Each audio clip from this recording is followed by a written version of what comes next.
পশ্চিমবঙ্গ মধ্যশিক্ষা পর্ষদের দশম শ্রেণীর ইতিহাস বিষয়ের আলোচিত অধ্যায় সংস্কার বৈশিষ্ট্য ও পর্যালোচনা।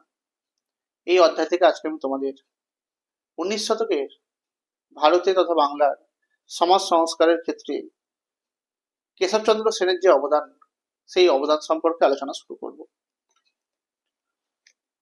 ব্রাহ্ম সমাজের তরুণ নেতা কেশবচন্দ্র সেন সমাজ সংস্কারক হিসেবে 19 শতকের বাংলার সমাজে অন্যতম গুরুত্বপূর্ণ অবদান বা ছাপ রেখে গিয়েছেন।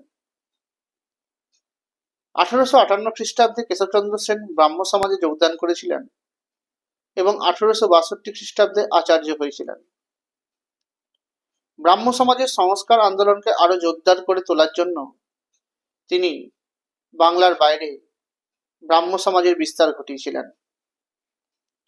ব্রাহ্ম আন্দোলনের যে নৈতিক চরিত্র এবং কর্মসূচি, সেগুলো পরিবর্তন করে বাল্য বিবাহ রোধ, বহু বিবাহ রোধ, কৌলিন্য প্রথার অবসান ঘটানো, জাতিভেদ প্রথার অবসান ঘটানো এবং নারী শিক্ষা বিস্তারের জন্য আন্দোলন চালিয়ে গিয়েছিলেন। 1860 খ্রিস্টাব্দে কেশবচন্দ্র সেন নিপীড়িত মানুষের জন্য সেবা করার উদ্যোগে সঙ্গত সভা নামে একটি আদর্শ প্রতিষ্ঠান তৈরি করেছিলেন।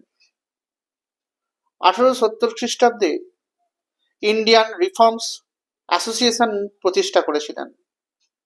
এর মাধ্যমে সংঘবদ্ধভাবে জনকল্যাণ এবং জনগণের নৈতিক উন্নতি সাধনের লক্ষ্য তারা নিয়েছিলেন।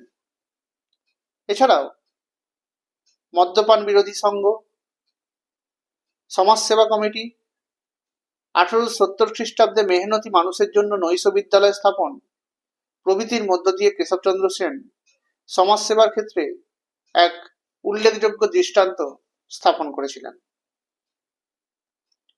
কেশবচন্দ্র সেনের প্রত্যক্ষ উদ্যোগে 1871 খ্রিস্টাব্দে native ladies normal and adult school তৈরি হয়েছিল, যা বর্তমানে ভিক্টোরিয়া কলেজ নামে পরিচিত।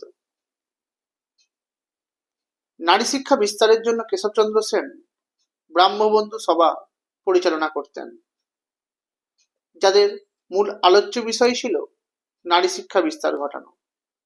এছাড়াও বামাবোধিনী সভা এবং বামাবোধিনী পত্রিকারও সক্রিয় সহযোগীর ভূমিকা তিনি পালন করতেন। নারীদের নৈতিক এবং বৈষয়িক উন্নতির জন্য বামা হিতৈষণী সভা